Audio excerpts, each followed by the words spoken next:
Good evening. You're now with me, Shashmato, for TVS Nightline, and here are the headlines for tonight. Sarawak achieves remarkable progress in the first annual report of the Post-COVID-19 Development Strategy, PCDS 2030. Meanwhile, University Malaysia Sarawak UNIMAS is set to play host to the 15th World Congress and Exhibition on Design and Health in 2026.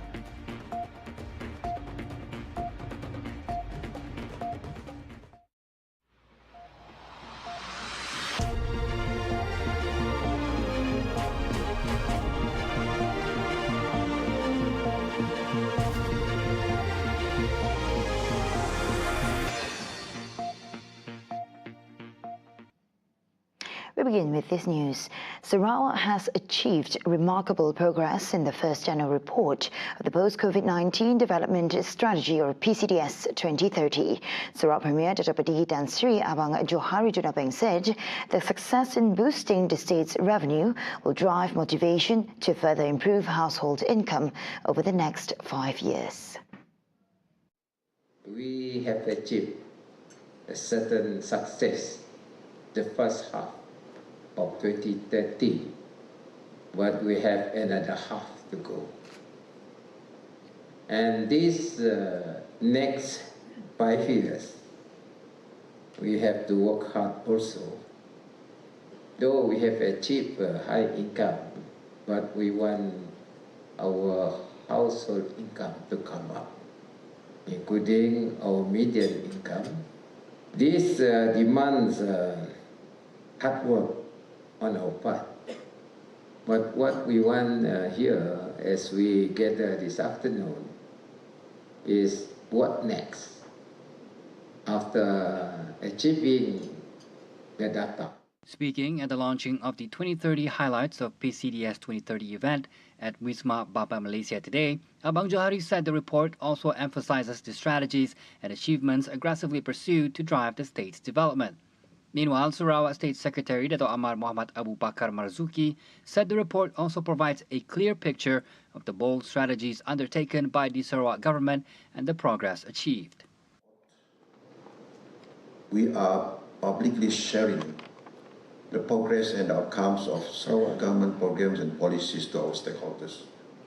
This is our way of keeping everyone informed and engaged, because we believe that we can only build a brighter future for Sarawak if we work together and work as a team. The first annual report of Sarawak's PCDS 2030 highlighted outstanding achievements across various sectors, including manufacturing, tourism, forestry, infrastructure, utilities, and renewable energy. The manufacturing sector attracted 21.4 billion ringgit in investments, creating over 11,000 new jobs. In the tourism sector, Sarawak recorded 9.99 billion ringgit in revenue, with 3.9 million tourist arrivals. In the forestry sector, 32.5 million trees were planted between 2021 and 2023.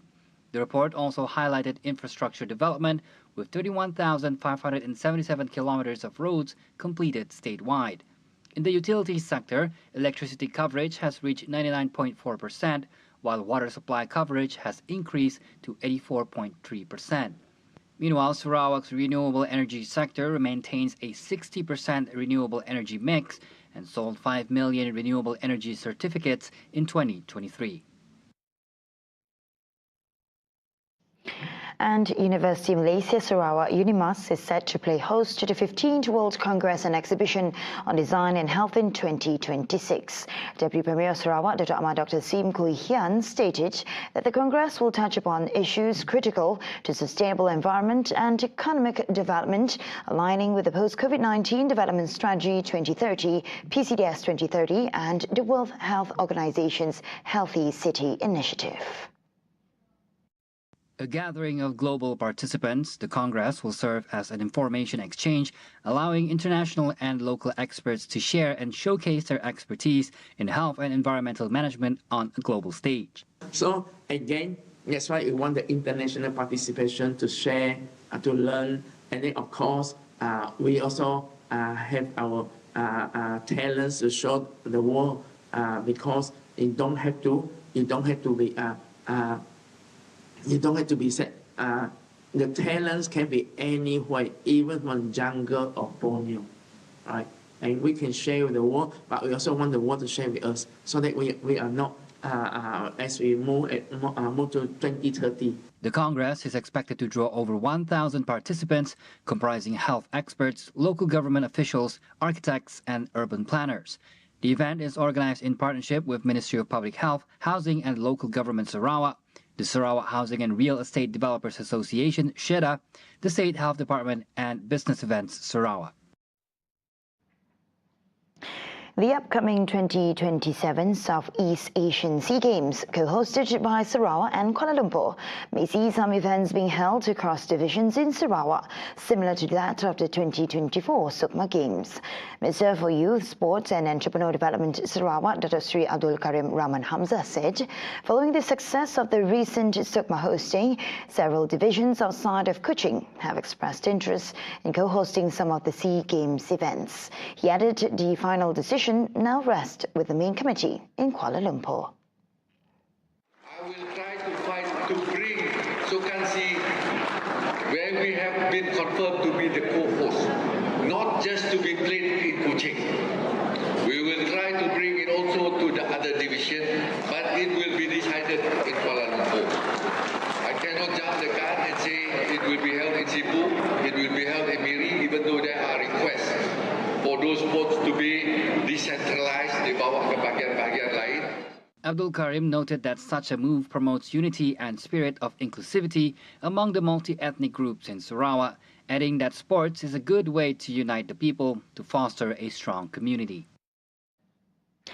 And following the fatal crash that claimed the lives of 8 people along the Saraki-Sibu section of the Pan-Borneo Highway on Thursday, Saraki District Police Chief Superintendent Aswandi Anis said the authority is stepping up patrols and operations to enhance road safety and compliance with traffic laws along the Pan-Borneo Highway, adding that continuous monitoring and strict law enforcement would help create a safer environment for all road users.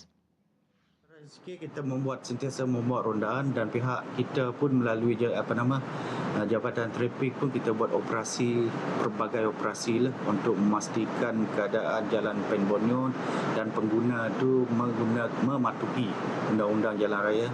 He said this during a press conference in Sarake on Friday. At the same time, Aswandi said the police are investigating whether the 7 Indonesian passengers involved in the crash had entered Malaysia legally. He added that although none of the victims have prior criminal records, the ongoing investigation aims to determine their immigration status and whether they may have entered Malaysia through illegal means. On Thursday, officers from the Sarake Mobile Patrol Vehicle Unit had noticed an MPV acting suspiciously during a routine patrol around 2:50 p.m. He added that when the police ordered the vehicle to stop, the MPV sped off and drove against traffic, resulting in a high-speed chase that ended when it collided head-on with a pickup truck.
Welcome back and on to this feature.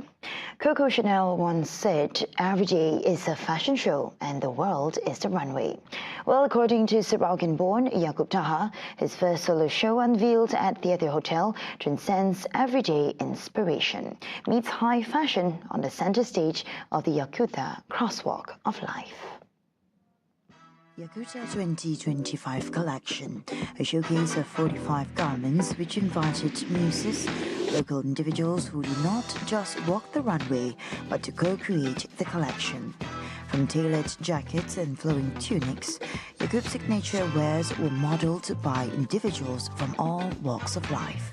And also all the clothes during the fashion show are worn by individual young local talents with different career in them, and I'm also promoting a wearable collection and to sell. Fashion is business to me. Diverse looks, ages and background molded the aesthetic of Yakub's runway in what was being seen as a busy street crossing, redefining a typical runway but a celebration of community.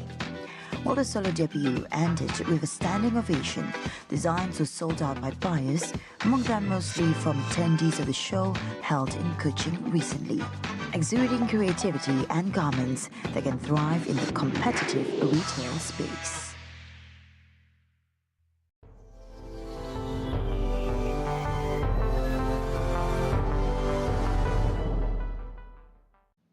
And on to world affairs.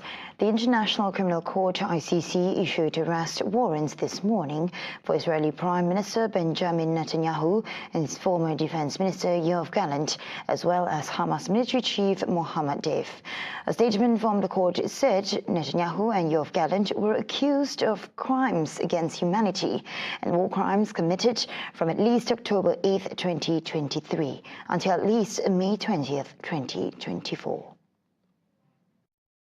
The ICC added there are reasonable grounds to believe that Gallant and Netanyahu intentionally and knowingly deprived the civilian population in Gaza of objects indispensable to their survival, including food, water and medicine and medical supplies, as well as fuel and electricity.